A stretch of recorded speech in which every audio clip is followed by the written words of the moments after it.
Good evening, ladies and gentlemen. You're now watching TVS Nightline. I'm Muhammad Yusuf, and let us begin with our top story. By winning 76 seats out of 82 contested seats during the 12th Sarawak state election, the Gabungan Parti Sarawak GPS now holds a majority that enables them to form a government and has expressed its commitment to implement what was promised to the people in the coming 5 years.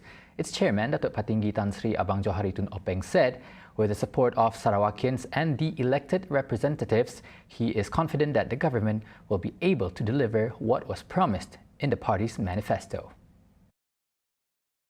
Mari kita merapatkan barisan dan berpadu tenaga dan fikiran untuk meletakkan Sarawak di tempat yang tertinggi di pesada pembangunan negara. Saya amat terharu dengan mandat yang begitu kuat yang diberi kepada kerajaan GPS pada PRN 12. Dan ini menunjukkan iltizam rakyat Sarawak untuk bersatu dalam mengejar impian untuk menjadikan Sarawak negeri maju berpendapatan tinggi menjelang 2030. Bak kata bidalan, bersatu kita teguh, bercerai kita roboh. Abang Johari made this statement in his 2021 Christmas speech. The Chief Minister also ensured that continuous negotiations with the federal government will be held to restore the rightful rights as contained in the Malaysian Agreement 1963, which includes having a representative in the Inland Revenue Board of Directors. Alhamdulillah, kita sudah pun mencatatkan satu kejayaan apabila Dewan Rakyat baru-baru ini meluluskan pindaan perlembagaan berkaitan MA63 seperti yang dicadangkan oleh Sarawak yang memberi hak sama rata kepada Tanah Melayu, Sarawak dan Sabah sebagai tiga pihak yang telah menubuhkan Malaysia dan sekaligus mengiktiraf MA63 dalam perlembagaan. Beberapa kejayaan sudah dicapai sebelum ini untuk mengembalikan hak Sarawak yang terhakis di bawah perlembagaan dan MA63 termasuk kuasa untuk mengenakan cukai jualan ke atas produk petroleum atau SST dan juga pengiktirafan kuasa Sarawak di bawah Ordinan Pelombongan Minyak 1958 ataupun OMO 1958. Petroleum Sarawak Berhad, or PETROS, has appointed JANIN GIRIE as its new Group Chief Executive Officer effective January 1, 2022. He will be succeeding Datuk Sau Kakok, who retired after helming the Sarawak State Oil and Gas Company for 3.5 years since its inception in 2018. In a statement today, Chairman Tan Sri Hamid Bugos said PETROS' progress under Sau's stewardship has made it an integrated player throughout the state's oil and gas value chain. The board's trust in JANIN is firm, as he has been instrumental in positioning PETROS' play in the downstream sector when he was Executive Vice President. As such, the board looks forward to strengthening their execution and produce positive results under JANIN's leadership. Since 2018, PETROS has grown rapidly, fulfilling its purpose to harness Sarawak's oil and gas resources for a sustainable progression of the state and its value creation strategy. Right, members of the public are urged to not practice the "it's okay" attitude as the Christmas celebration approaches. Bukit Saban State Assemblyman Dato' Amar Douglas Ugah Embas reminded the existence of the Omicron variant may spike if complacency is practiced on Christmas, which would jeopardize the ongoing war against the COVID-19 pandemic. Despite his stern reminders, Ugah reiterated that this year's Christmas should be celebrated in the name of faith, hope and their renewals, as 2021 has been fraught with challenges, uncertainties, and hardships. However, with the excellent rate of the immunization program in the state and the compliance of standard operating procedures among the community, UGA said Sarawak has managed to decrease the number of COVID-19 infections. Therefore, Sarawakians are also advised to continue their efforts and remain united to protect the lives of their loved ones. He also expressed his gratitude for the voters' support to the Gabungan Party Sarawak or GPS government in restoring Sarawak's progress, stability and unity. In a related development, a total of 4 cases of the Omicron variant have been detected in Sarawak. 2 of the cases were reported in Bintulu, involving 2 males aged 52 years old and 19 years old who returned from Nigeria and the United Kingdom respectively. University of Malaysia Sarawak or UNIMAS Institute of Health and Community Medicine ICHM Director Professor David Pereira warned that this suggests a possibility of a local transmission. Another 2 cases were detected in Kuching, one involving a 25-year-old female who returned from the United Kingdom, and the 4th case who was a female with no recent history travel, suggesting transmission possibility. In light of a possible local transmission, Dr. Pereira advised the general public to be extremely cautious during the festive season and year-end holidays. As a member of the Sarawak COVID-19 Advisory Group, he also advised the public to immediately get their booster shots, as studies have shown that the shot is necessary to boost the waning neutralizing antibody levels to protect from the Omicron infection. On December 18, Health Director General Tan Sri Dr. Noor Hisham Abdullah in a statement said 2 COVID-19 cases of the Omicron variant were recorded in Sarawak on December 17, involving 2 travellers, one originating from the United Kingdom and the other from the United States. On to the next highlight. The Malaysian Meteorological Department, or Met Malaysia, has issued a weather warning with rain and thunderstorms expected in several coastal areas of Kelantan, Terengganu and Pahang on the morning of Christmas Day tomorrow, December 25. Met Malaysia in a statement today informed that similar weather conditions will also expected to occur in several areas in Kuching, Betong, Muka, Sarikei, Sibu and Bintulu in Sarawak, as well as Kudat, Sandakan and Tawau in Sabah. Rain and thunderstorms have also been forecast for 1 or 2 areas in Perak, Selangor, Kuala Lumpur, Melaka, Johor, Pahang, Sarawak, Labuan and the interior and west coast of Sabah in the evening.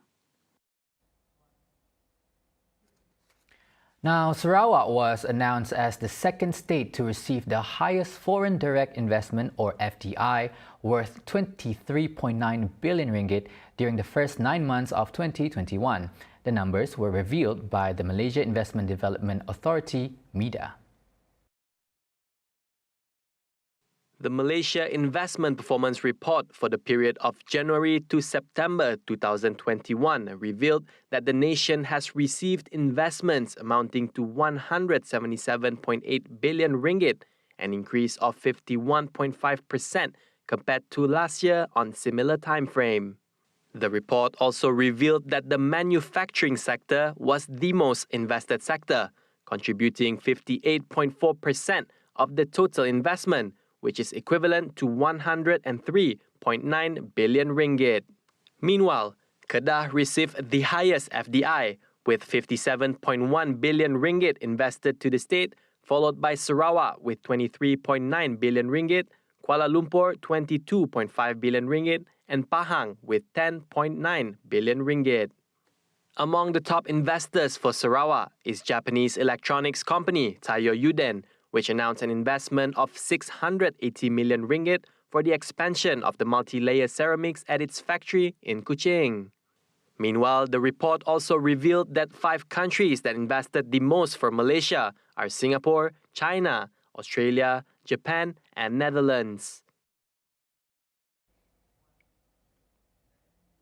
On to the crime news. A 51-year-old woman was arrested in less than 24 hours after stealing a gold bracelet worth 3,600 ringgit and 2 bottles of designer perfumes.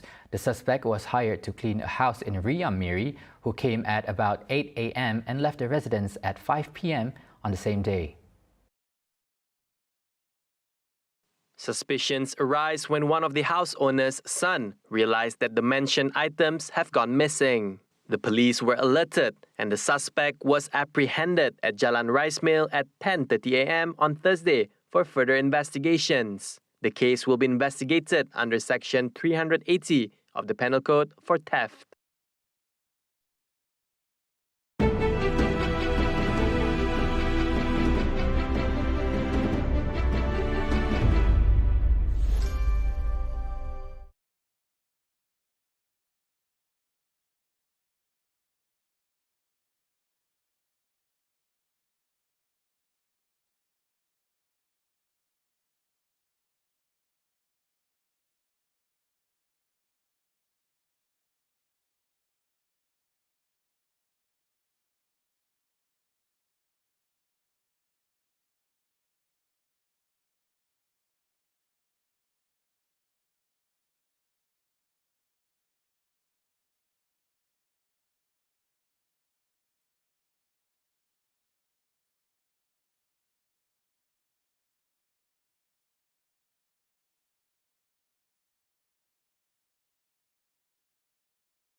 Welcome back to TVS Nightline.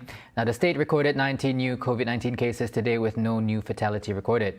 Currently, the state has accumulated a total of 252,148 COVID infections since it first hit last year. From the number of today's infections, 16 were categorized in Category 1 and 2, whilst the remainder are classified in Category 3, 4 and 5. This was disclosed by the Sarawak Disaster Management Committee (SDMC). Kuching District recorded the highest number of cases with 5 cases, followed by Sibu with 3 cases, while Lawas, Bau and Lundu recorded 2 cases respectively. On the other hand, Bintulu, Miri, Semarahan and Sri Aman recorded only 1 positive case today. Other districts in Sarawak did not record any infections. Additionally, SDMC also informed that no new clusters were recorded today. The ongoing flash flood in West Malaysia has claimed 41 lives, while 8 people are still missing. The fatality involved a total of 26 men, 13 women and 1 boy in the states of Selangor, Pahang and Kelantan. Inspector General of Police Tan Sri Akril Sani Abdullah Sani in a statement said Selangor recorded the highest number of deaths, totaling 25, followed by Pahang 15 and Kelantan 1. The missing persons are reported in Pahang, involving 7 men and a boy. The flood situation in Kelantan, Pahang and Perak seems to be improving with a drop in the number of flood victims at the relief centres PPS in the affected states at noon today.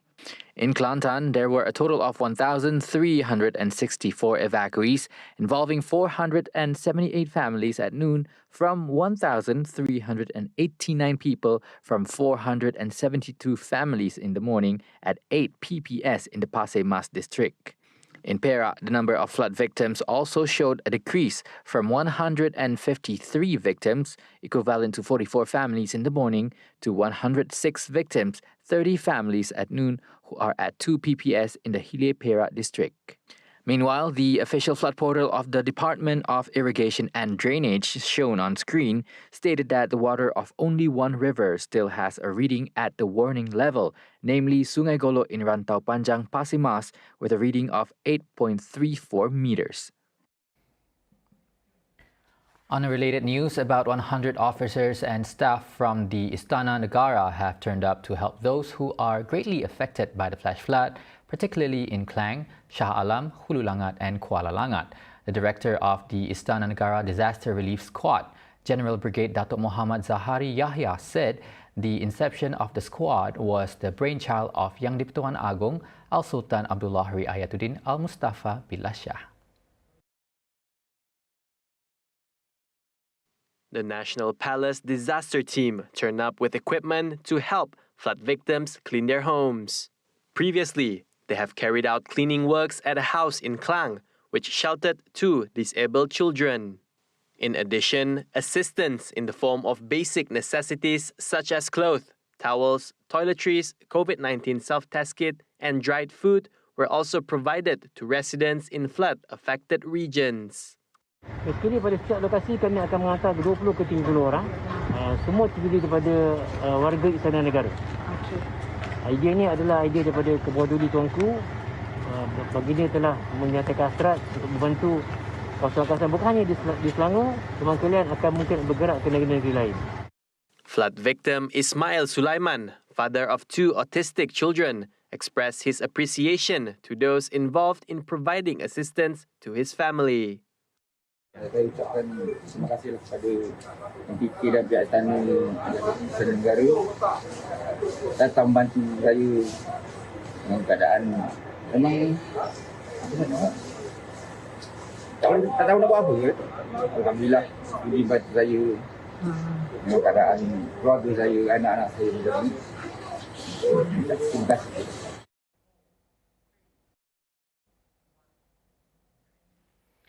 Prime Minister Datuk Seri Ismail Sabri Yaakob has ordered cabinet members who are currently on or are planning to take a holiday to cancel their plans to serve the people immediately until the flood situation in the country is dealt with.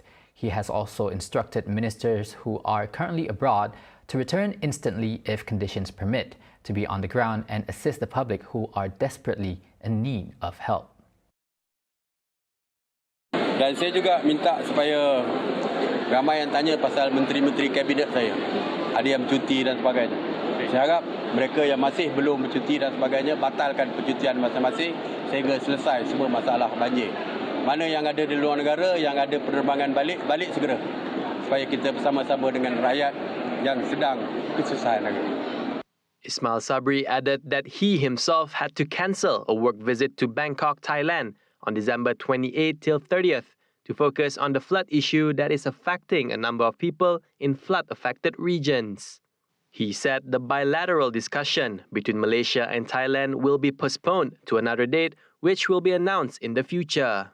Menangkan banjir masih lagi belum reda sepenuhnya. Saya membatalkan pemergian saya ke Bangkok dan insyaAllah kita akan set tarikh yang lain. Ya. Kerana yang pentingnya adalah rakyat di Malaysia ini yang masih lagi terjejas akibat daripada banjir. Right. The third term for the 2021 to 2022 school session will be postponed for a week following the floods, as stated by Senior Education Minister Datuk Dr. Razi Jidin. Razi Jidin said schools in states under Group A, namely Johor, Kedah, Kelantan and Terengganu, would start on January 9, and those in Group B, namely Melaka, Negeri Sembilan, Pahang, Perak, Perlis, Penang, Sabah, Sarawak, Selangor, Kuala Lumpur, Putrajaya and the Federal Territory of Labuan would start on January 10. Sama ada secara langsung atau tidak langsung, juga yang melibatkan sekolah-sekolah, sama ada sebagai pusat pemindahan sementara PPS ataupun sekolah yang terjejas teruk, maka KPM telah membuat keputusan bahawa sesi persekolahan penggal 3 2021-2022 akan ditangguhkan selama seminggu, mana sekolah akan bermula pada 9/1/2022 bagi negeri kumpulan A dan 10/1/2022 bagi negeri kumpulan B. Previously, it was announced that the third term for the 2021-2022 school session would begin on January 2nd, 2022 for Group A and January 3rd, 2022 for Group B. However, the postponement was made after taking into account the current flood situation throughout the country, which involves students, parents, and teachers. Sedar ini merupakan satu tempoh yang amat sukar bagi semua pihak dan kita fahami bahawa mereka memerlukan masa untuk kembali menyiapkan keperluan sebelum mereka dapat mulakan sesi persekolahan bagi penggal 3 2021-2022. In addition, more information on the postponement of the school session would be announced through a media statement to be released soon.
Welcome back to TVS Nightline now. Several Santas dropped in and brought Christmas cheers at a hospital in Rome as the day draws near to Christmas.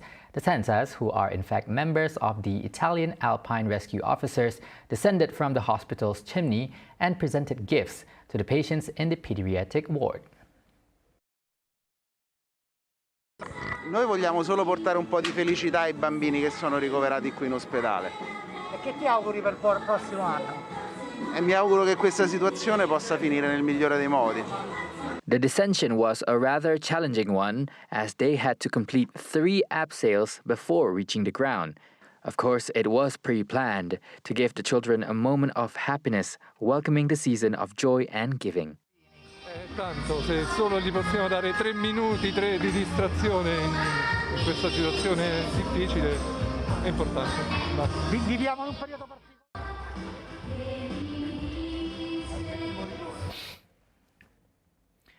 Now, as the situation in the country has been better this year, hopes for the holiday season is abundant with anticipation. Although there are some who might be celebrating Christmas this year in a moderate manner, they still look forward to being at home with their loved ones. Through TVS survey earlier, we managed to catch those who were making their preparations for Christmas and also those who were there to spectate a joyful celebration. Here's what they have to say. My wish, selamat menyambut Christmas for my non-Muslim friend, and if menyambut pun jangan lupa SOP and always sanitize and jaga jarak, because kita dah hidup dalam pandemik, so kita mesti stopkan the spreadness. So I wish everyone have a good Christmas and holiday and Happy New Year. Hari Christmas dan tahun baru. Okey. Lucu kita semua. Jaga SOP. Kau dah ditetap perintah. Oleh perintah lah. Selamat Hari Natal kepada semua penduduk Sarawak dan yang menyambut Christmas di seluruh dunia. Selamat menyambut Hari Christmas kepada seluruh orang Kristian. Hashtag kita jaga kita. First Christmas in a while for us in Kuching because we stay in Johor currently. We want to wish to our family Merry Christmas, to our friends also Merry Christmas and Happy New Year. Yes, Merry Christmas to all. Merry Christmas for everyone and hope that our pandemic will discover soon. Ucapkan selamat menyambut Hari Natal kepada yang bakal menyambut Hari Natal, terutama kepada kawan-kawan sepejabat Lembaga Sungai-Sungai Sarawak dan kenalan-kenalan yang akan menyambut Hari Natal dan bagi kami nak nyambut pun hari Christmas tu biarlah kita sama-sama menjaga SOP. On the other hand, there were also some who could not go back in time to their hometown with their loved ones due to the situation, but managed to make the best out of it as they celebrate this Christmas in moderation, but with great appreciation. Mereka tahun berbahasa guys semua. Nama aku Agustin Anasli, psiko pelajar hari Limas. Datuk aku penedia buat kolej tu nama Zaidi. Kami Christmas tahun kami seminat menyambut buat kolej saja pihak kami bisa agak program dia Christmas Eve dia atur JPK kolej dengan semua orang kena nyambut Christmas. Nak peluang tu aku dekat Merai selamat hari Christmas dengan kita semua. Aku Besar Lisa Vermo, anak pangkas dari Kolej Sakura Unimas dekat Merai. Selamat Hari Christmas dengan semua orang tak nyambut Hari Christmas. Tajak pun tak boleh pulai ke menua. Aku berasa gagah hati lah baru boleh nyambut Hari Christmas buat kolej dengan bala kaban itu. Terima kasih. And that's all the time we have for tonight's TVS Nightline. Now, Christmas celebration this year may be different as the festive season is still disrupted by the COVID-19 pandemic. However, let's come hand in hand to make the best out of it and appreciate the loved ones around us. And on behalf of TVS, I hope this season fills you with faith, hope and good health that will last you a lifetime. I'm Muhammad Yusuf. Good night, Merry Christmas and stay safe.